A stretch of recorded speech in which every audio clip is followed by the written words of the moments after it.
Ontem, quando eu vi o gol do Cruzeiro, eu lembrei exatamente do gol que eles fizeram contra o Barcelona, também no jogo de fase de grupo, só que na casa do Barcelona. E é bizarro que o mesmo problema que o Barcelona apresentou no primeiro jogo da fase de grupos, ele também apresentou ontem, e ontem o Cruzeiro aproveitou. Esse lance aqui, por mais que o zagueiro da equipe do Barcelona tirou, tem alguns aspectos bem legais que a gente precisa ver aqui nesse lance. Na saída de bola do Cruzeiro já tinha um detalhe bem legal, que era o encaixe de marcação. A gente já bate o olho aqui, a gente vai ver o seguinte: o Fabrício Bruno e o Jonathan Jesus, como essa dupla de zaga, faziam uma saída de bola no que a gente vai chamar de quadrado, que basicamente eu saída em 2+2. Dois zagueiros e dois volantes, enquanto os laterais ganhavam profundidade. Aqui eu quero chamar a atenção de vocês para o encaixe. Olha só para vocês verem como que esses dois meias estão marcando aqui os volantes do Cruzeiro e o atacante está se dividindo entre os zagueiros. Até aqui, tudo tranquilo, tudo bem no encaixe e marcação. Qual que é o problema disso? Quando o Fabrício Bruno ele conduz, ele rompe essa primeira pressão, aqui na frente a gente vai ver o Fagner guardando amplitude. É muito importante que vocês guardem esse nome, amplitude. É o espaço do campo basicamente de uma linha lateral até a outra linha lateral.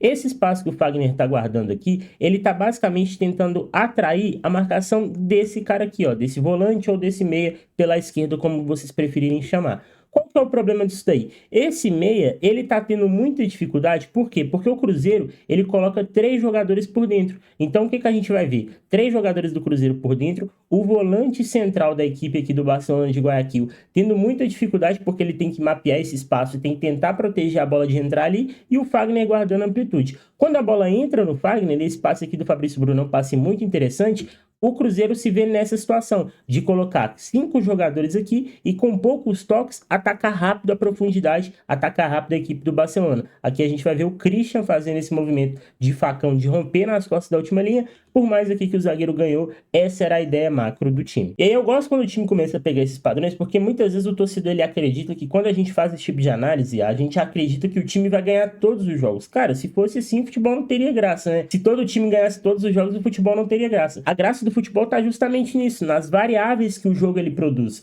Um time do Cruzeiro que com o Tite era um time de muito ataque posicional, um time que tentava ocupar mais o último terço, circular muito a bola para depois de atacar, com o Arthur Jorge é completamente diferente. É um time que vai ter a bola, mas com poucos toques, meu amigo, a gente vai tentar chegar na sua área para finalizar no gol. E aí quem é fã do canal Análise Entre Linhas sabe que eu sou fascinado de mexer nessa pranchetinha aqui, cara. Eu gosto muito. Partindo do lado do Cruzeiro, o que que a gente via ontem? Basicamente o Cruzeiro é esse daqui, ó. É um 4-2-3-1 muito compacto quando o time tá sem a bola. A pressão, eu já vou explicar para vocês como que era feita a pressão na saída de bola da equipe do Cruzeiro, mas basicamente quando o time tinha a bola, quando o Cruzeiro tinha a bola, qual que era a ideia? O Fagner vai vir jogar nessa altura do campo e o Kaique também vai vir jogar nessa altura do campo. E aí aquele quadrado que a gente pode chamar nessa primeira fase de construção do Cruzeiro, nessa saída de bola, com Matheus Henrique e Lucas Romero. E aí, qual que era a ideia do Barcelona? O Barcelona nessa partida atacava nesse 4-3-3 e quando tinha que se defender, esse ponta vinha mais por dentro e esse ponta também para pegar o volante, o atacante se dividindo entre os dois zagueiros.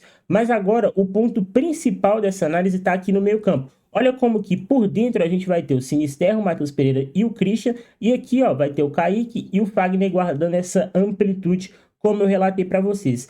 Essa estrutura do Cruzeiro de 5+1, que basicamente são esses 5 jogadores de meio campo mais o Caio Jorge aqui na frente, essa estrutura, dependendo de como o time marca o meio campo, é completamente fatal. Por que que isso é fatal? Porque aqui na ponta a gente vai ver o seguinte: o Christian aqui e o Fagner geram esse 2-1, Sinisterra e o Kaique também geram esse 2-1. Se o lateral ele salta, o Matheus Pereira pode infiltrar, o Sinisterra pode infiltrar. E aqui o zagueiro ele vai ter que fazer um movimento muito alto de tentar compensar esse salto do lateral para tentar vir pegar o Kaique. Vai se abrir um espaço muito grande. E aí geralmente o zagueiro e o lateral preferem manter um pouquinho mais na linha. Então aqui esse volante ele ficava perdido e não sabia se ele baixava acompanhando o movimento do Matheus Pereira ou se ele ficava no Matheus Pereira. Mas nada melhor do que exemplificar isso. Esse passe aqui do Fabrício Bruno é justamente o passe que vai encontrar o Fagner. Esse passe do Fabrício Bruno achando o Fagner, e aí olha como que o detalhe, esses dois jogadores do Cruzeiro aqui, o Fagner e o Christian, estão atraindo a posição aqui do lateral, e aí o lateral está em dúvida, o que que eu faço agora, se eu acompanho um e salto no outro, e aí aqui por dentro a gente vai ver ou Matheus Pereira exatamente fazendo esse movimento de facão nas costas da defesa. Qual que é o problema aqui? Quando o Fagner ele recebe essa bola na lateral, a gente vai chamar essa bola aqui, nesse movimento que ele está fazendo, de bola descoberta. Guarda esse nome também porque isso aqui é interessante. O que é a bola descoberta, Arthur? Basicamente, quando eu tenho bola, o lateral aqui ele tem duas opções do time adversário. Ele vai fechar o cruzamento, fechar o meio campo, não deixar o adversário vir por dentro e liberar o corredor lateral para ultrapassagem. Ou então, ele basicamente faz o quê? Espera um companheiro dele chegar para tentar fechar um 2 contra 1. Não é o que acontece aqui. O Fagner vai ter o que a gente chama de tempo e espaço. E aí, nesse tempo e espaço, é o tempo que o Matheus Pereira precisa para infiltrar na última linha. A última linha do Barcelona está completamente perdida. Tá olhando todo mundo para a bola e não tá vendo o Matheus Pereira fazendo facão nas costas deles. E o que vai acontecer? O Fagner, com esse tempo e espaço, ninguém fechando o cruzamento e essa bola descoberta, vai achar o Matheus Pereira para fazer 1-0 para o Cruzeiro. E essa pressão do Barcelona no bloco alto, como a gente pode assim chamar, era feita nesse 4-1-4-1. Quando o time baixava mais, esses dois carinhas aqui, ó, os meias abertos, eles vinham para dentro para fechar mais o corredor central, e aqui quem tá mais por dentro, ó, fechava mais os volantes do Cruzeiro. Só que era pouco efetivo porque o time do Cruzeiro gerava muito amplitude com o Kaique e o Fagner. E aí quando você não tem uma coordenação para, se o lateral salta aqui, o volante baixa na dele para compensar, ou então o zagueiro vem na dele aqui e o volante baixa para tentar compensar esse movimento, quando você não tem essa coordenação tão grande, o time adversário, meu amigo, faz uma festa. E o meio campo é muito importante. E aí quando a gente bate o olho aqui na pressão que o Barcelona tentava imprimir no Cruzeiro, qual que era mais ou menos a ideia? Esse cara aqui aberto, ele tentava pegar aqui o Fagner, e esse cara aqui também aberto, o ponta direita da equipe do Barcelona, tentava acompanhar as descidas do Kaique. Porém, quando esse deslocamento ele não é tão forte, ele não é tão firme e não tem a atitude correta, cara, é um problema muito grande. E essa atitude também foi responsável pelo segundo gol do Cruzeiro, olha só. Quando a gente bate o olho aqui do Christian fazendo esse gol sozinho dentro da área, tem alguns pormenores bem interessantes, ó. A bola vai chegar no Fagner e aí novamente aquela situação de bola descoberta, aqui o lateral ou quem tá marcando ele precisa pôr o famoso pé na bola, velho. Precisa chegar junto e não deixar cruzar. Mas como o Fagner conseguiu cruzar, e aí olha que interessante, quando ele cruza, aqui o Barcelona ganha a primeira bola, tem até uma disputa aqui que eles vão tentar ganhar a segunda bola, mas aqui é bem interessante, ó. O Romero foi muito inteligente aqui de colocar a bola pro Matheus Pereira, e aí aqui é o primeiro detalhe. A linha do Barcelona, ela tá saindo. Então, se ela tá saindo, geralmente os jogadores do Cruzeiro vão pegar ela no contramovimento. E aí, esse contramovimento, o que acontece?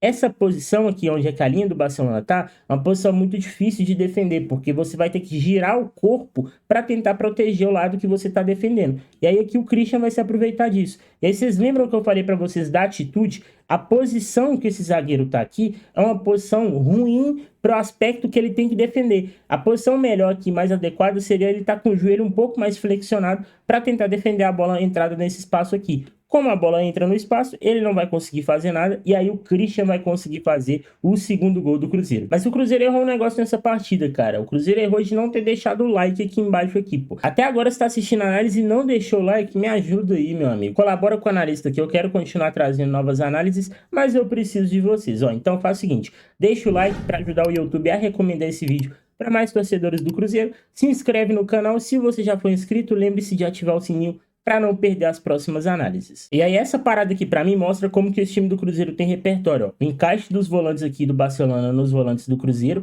o Fagner vai receber a bola, e aí olha que detalhe interessante. Quem saltou da última linha para perseguir o Fagner agora foi o lateral. Com isso daí, vai abrir um espaço. E qual que é o espaço, Arthur? O espaço nas costas desse lateral. Achar as costas dele é o melhor caminho para o Cruzeiro progredir aqui. E aí quando o Fagner encontra essa oportunidade, vai encontrar o Caio Jorge que vai fazer isso daí, ó. Mostrando que se ele recupera a confiança, volta a ser aquele jogador que ele foi no ano passado. E aí para mim, isso daqui o Caio Jorge é mestre em fazer. O jogador, quando ele tem muito campo para correr, percorrer muita profundidade, o Caio Jorge domina essa arte aqui. A última linha do Barcelona completamente desestruturada, sem marcação, e o Caio Jorge vence o seu primeiro duelo. E aí lá do outro lado, ó, o Sinisterra vai vir sozinho para conseguir receber o passe do Caio Jorge na profundidade e marcar o 3-0 para o Cruzeiro. E aí, para mim, o time do Cruzeiro vem se tornando um time muito sólido com o Arthur Jorge. São 17 jogos, 10 vitórias, 4 empates e apenas 3 derrotas no comando do português. E esse time de um padrão claro, que com poucos toques está ocupando o último terço e tentando finalizar ao máximo as suas jogadas, vem de fato construindo um cenário muito agradável para o time do Cruzeiro. E aí, partindo desse 4-2-3-1, que se torna basicamente um 3-1-5-1 quando o time tem a bola, e um time que consegue consegue verticalizar muito, para mim o Cruzeiro pode ser sim um dos favoritos para chegar longe nessa Libertadores. E óbvio que eu não poderia deixar de fora essa pintura do Matheus Pereira aqui no final do jogo, esse golaço fazendo novamente o jus